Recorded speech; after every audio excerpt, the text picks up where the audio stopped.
Now let's get it straight. The young officers had within Igbos, Yorubas, and Hausas. The way the Nigerian army was structured, you could not escape a preponderance of Igbo officers. And these were at the middle level because they were essentially majors. By then I was a lieutenant colonel, so I wasn't part of it. I was then commanding a battalion in Kanu. The coup ostensibly, because I later found out that the whole aim of the coup was to halt this apparent drift in Nigeria. But significantly, you know what they wanted to do? To create a presidential commission of army officers as a safeguard to the people who would guard the nation and hand over government to Chief Obafemi Awolowo. The idea was to release him from prison, make him prime minister, and in the hope that Nigeria would become a better place. That is actually how. So it was really the Yorubas and their leader that were going to benefit. Oh, absolutely. From the coup, not the insinuation that it was an Igbo coup. No, certainly not. Okay. Certainly. Your Excellency, we have And not only that, and I think because a lot of things have been said about this. Yes. Who actually halted the coup? Aguiyi Ironsi in Lagos, an Igbo. Emeka Odumegwu in Kanu, an Igbo. The Igbos halted the coup. How can it be at the same time an Igbo coup halted by Igbos? There's something odd about that. Thank you, Your Excellency. Many Northerners knew about the coup that was to take place that night. I don't know how many is many, and I don't know tell if you. I know. I'll tell you. For one, I speak for myself. I don't know. Alhaji Yusuf knew. He was in a position to know because Thank you very much. He was a police officer. I don't know him. Thank you very much. Apart from him, if he knew, he was in a position to know. Many people knew. He was there. Oh, many Nigerians knew. Many Igbos knew. That's what There were suggestions of coup, That's what I want to tell you. but not 15th of January. Alhaji Yusuf knew of the coup of the 14th night. Is that so? Yes. Good. Let me tell you that he knew. He also told the Sadwana. He did? I say he did. He's here. Good. Isn't he here? Who, Sadona? Who was the commander, the brigade commander of in the north, in Kaduna? Brigadier Ademalogun. He knew about the coup. He did? Yes. What? He did then. Good. He told Sadwana about the coup. Ah. Yes. Okay. He told him.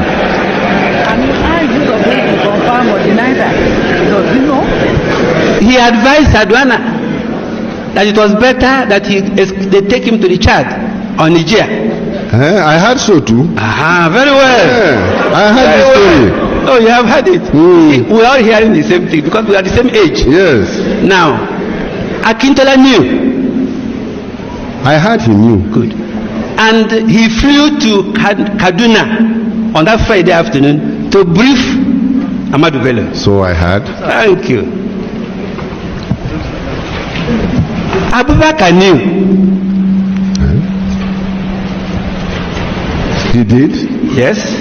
Well, okay. Did you hear he knew? He knew. Yes. He knew. The British High Commissioner wanted to provide him a room at the commission and he refused. Do you know that? So they knew. The British High Commissioner knew. I'm coming to that.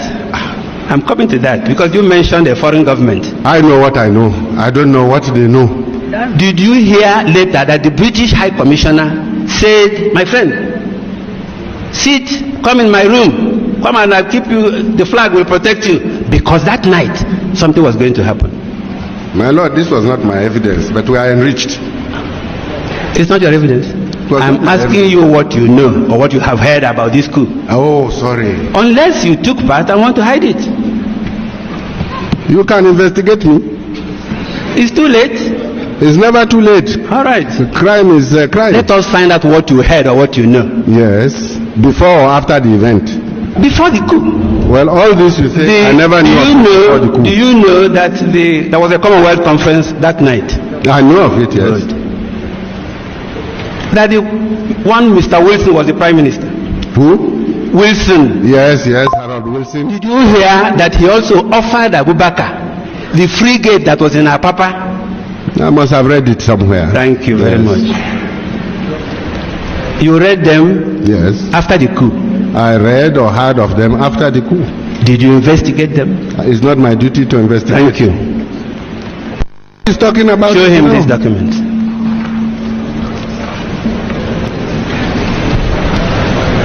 My Lord, I apply to tender it. Copy of the Outlook. Yes. Just wait. Wait. When it is tendered.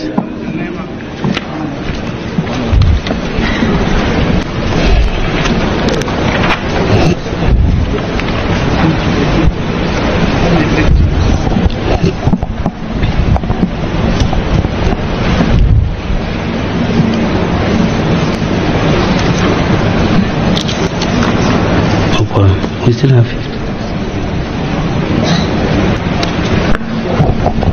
Is army victims in the 1966 coup, That is exhibit 104.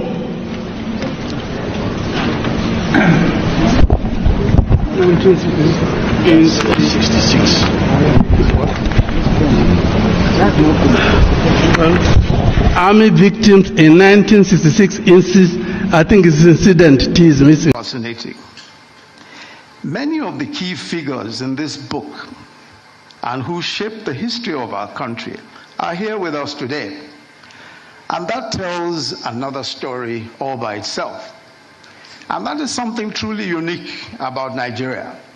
Our ability to move beyond the past, no matter how bitter, and no matter how adversarial our past relationships may have been, and to still come together. So seated amongst us here today is General Yakubu Gowon, who became Nigeria's head of state at the age of 32 and led the country for 9 years. His government was overthrown in 1975 by a coup involving the then Brigadier Olusegun Obasanjo and the then Brigadier Theophilus Danjuma, and the author himself, I confirm, the then Lieutenant Colonel Babangida, who was then commander of the newly formed Armored Corps. Also involved in that coup were the then Lieutenant Colonels Muhammadu Buhari, Lieutenant Colonel Sani Bello, who is here also, and Lieutenant Colonel Sani Sami. Yet, here we are today with former President Obasanjo, General Danjuma, and of course the author himself present, not as adversaries of the author, but as witnesses to history, celebrating a fellow statesman.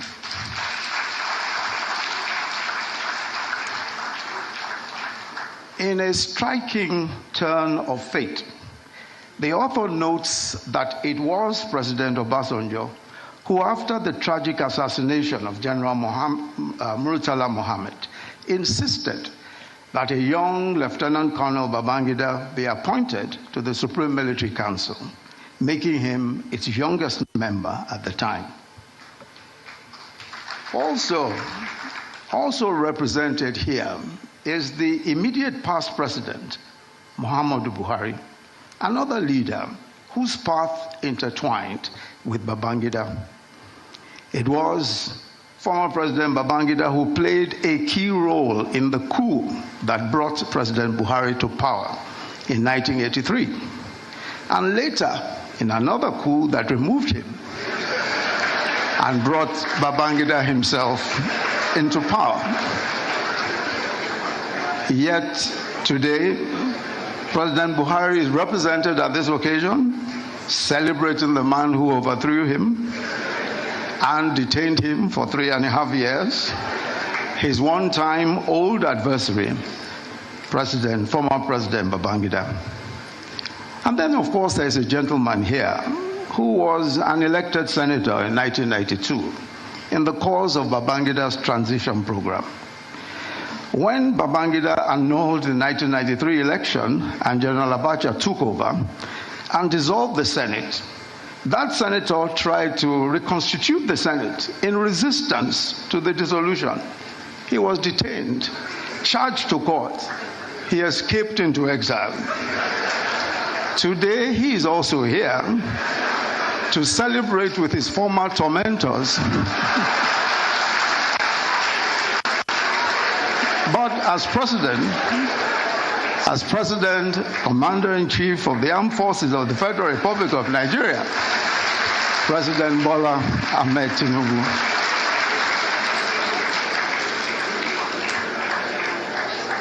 The third reason why this 420-page book is important is because it unveils one of the most enigmatic leaders